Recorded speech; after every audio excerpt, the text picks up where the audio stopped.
अस्सलाम वालेकुम दोस्तों, मैं हूं मोहम्मद शबान। तो तुसां देखदे पियो साडा यूट्यूब चैनल पाकिस्तान ऑफिशियल।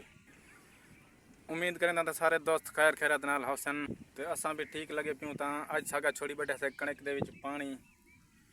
ते सारा अज वीडियो बनाने का मकसद लगा पे तां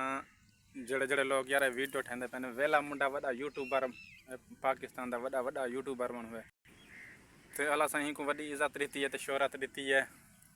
तो यार कुछ जड़े मन होते पेन तो वेला मुंडा जरा तो मिलन दे सबको पैसे घिंदे तो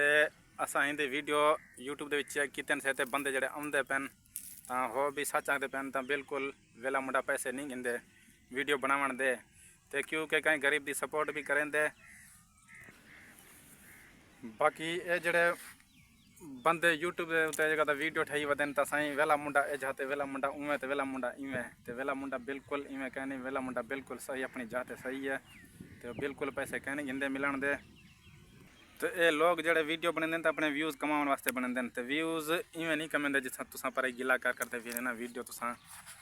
वायरल करवा जाता वायरल करवाना वीडियो चाहते तो अपनी मेहनत करो तो अपना जड़ा ता